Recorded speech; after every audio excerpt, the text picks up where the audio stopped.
Welcome to Southwest Desert, where adventure meets the arid beauty of the American Southwest. Join me as we explore Southwest's lost historical characters, stunning desert vistas, forgotten Native American history, or tales of lost gold mines. There's always something new to discover. Subscribe now and hit the bell icon so you don't miss out on our latest desert adventures. Let's journey together into the heart of the Southwest Desert. Sit back and enjoy.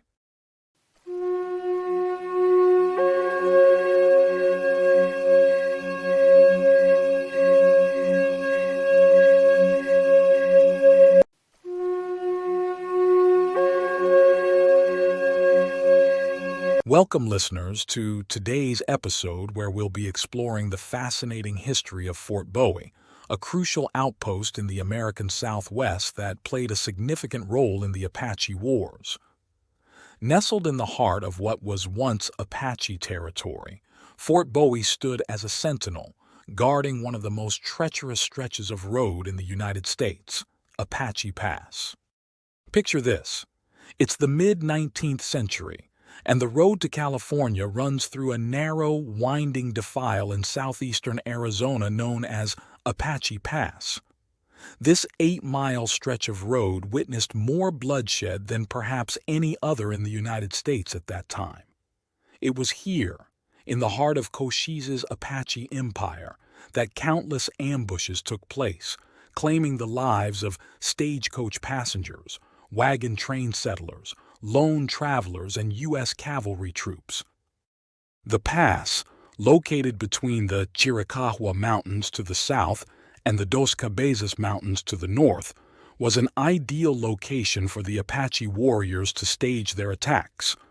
The rocky terrain provided perfect cover, allowing them to strike swiftly and retreat just as quickly. It's no wonder that locals began referring to it as Bloody Apache Pass. Thank you for joining your desert frontiersman Alan for another Southwest tale. If you would like to help to support my time and channel, hit the super thanks heart icon on the bottom of the video and contribute. This is very helpful. Sit back and enjoy. The story of Fort Bowie begins about a century ago, around the 1850s. At that time, Apache Pass was part of a vital route for travelers crossing the southern desert to reach California. Initially, this road ran through Mexican territory. However, the Gadsden Purchase of 1853 brought this land under U.S. control, increasing traffic through the pass. For these early travelers, water was the most precious commodity. The road through Apache Pass was dotted with water holes spaced about a day's journey apart. Travelers could find water at locations like Steins Pass, San Simon Ciénaga, Apache Pass itself, Sulphur Springs, Dragoon Spring, the San Pedro River, Relito Creek, and finally, Tucson.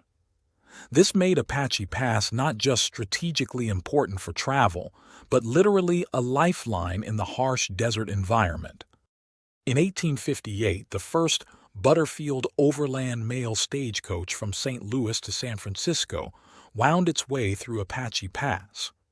Leaving St. Louis on September 15th, it arrived in San Francisco on October 10th, covering an impressive 2,535 miles in just 25 days, a record for stage travel at the time.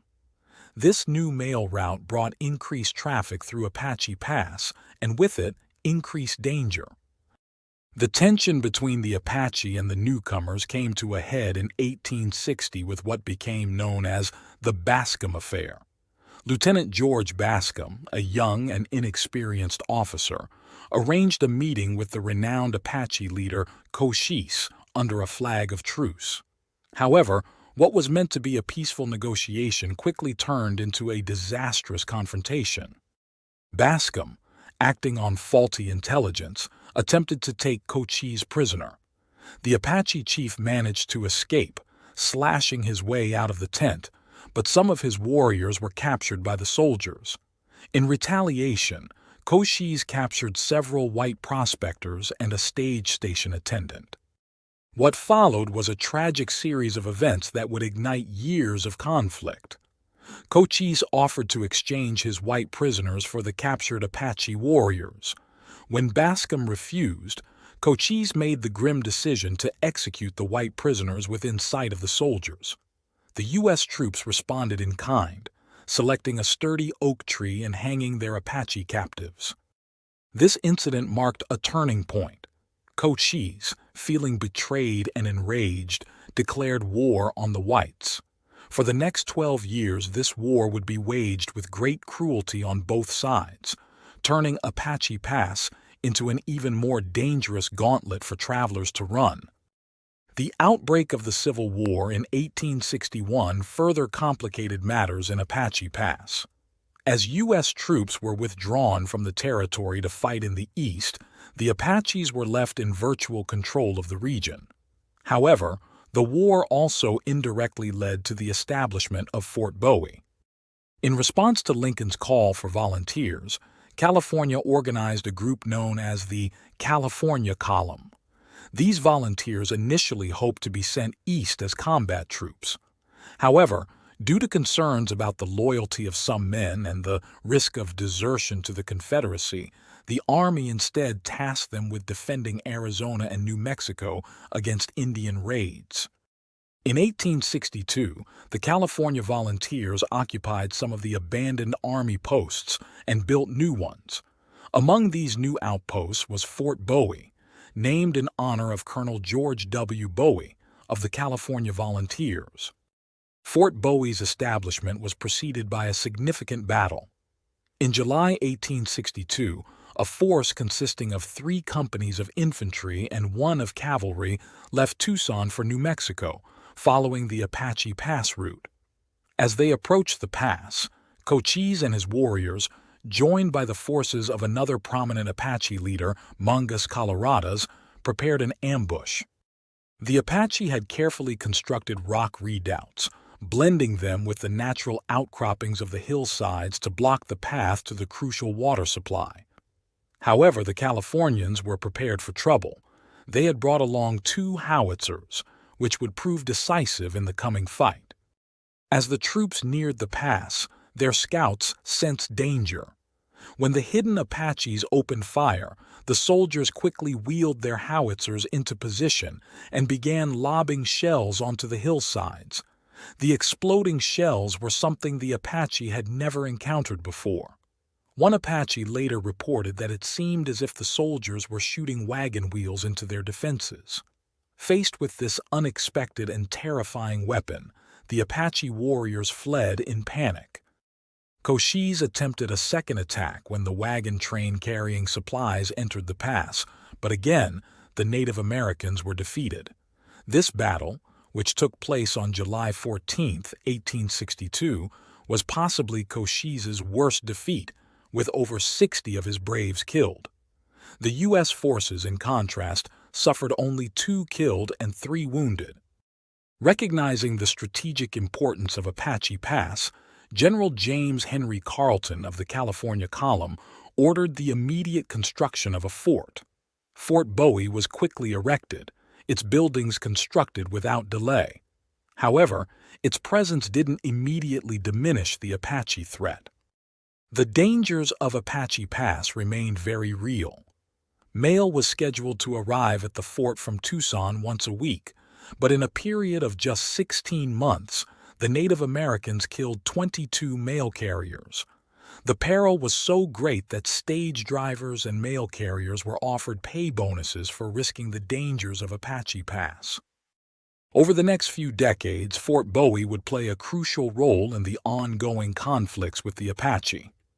After the Civil War, regular soldiers replaced the volunteer troops, though many of the California volunteers remained in the surrounding country as ranchers and farmers.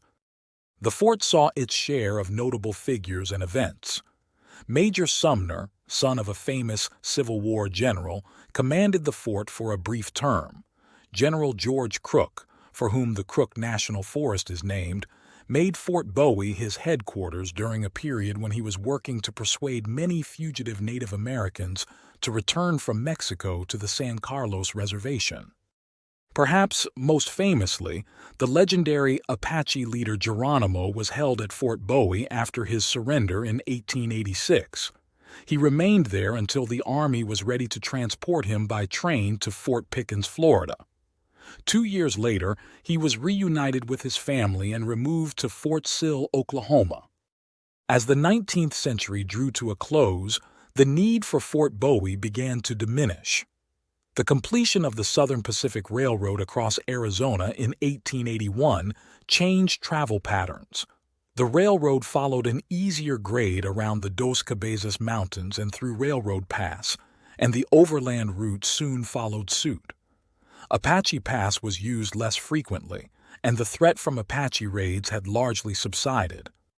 In 1897, the U.S. government made the decision to abandon Fort Bowie in favor of fewer, larger posts. The fort that had stood as a desert sentinel for 35 years was no longer needed. Its buildings were sold at auction, with anything worth salvaging being removed. The roofs were torn off for the lumber, and even the ice plant was sold and relocated to Thatcher, Arizona. Today, Fort Bowie stands as a silent witness to a tumultuous period in American history. Its ruins serve as a reminder of the conflicts between cultures, the hardships of frontier life, and the changing face of the American West. As we reflect on the history of Fort Bowie and Apache Pass, we're reminded of the importance of understanding our past, with all its complexities and contradictions. The blood-soaked earth of Apache Pass has long since dried, but the lessons of this history remain relevant today. And so, dear listeners, we come to the end of our journey through the history of Fort Bowie and Apache Pass. We hope this exploration has given you a new perspective on this fascinating chapter of American history. Until next time, keep exploring, keep questioning, and keep learning from the echoes of our past. Happy trails!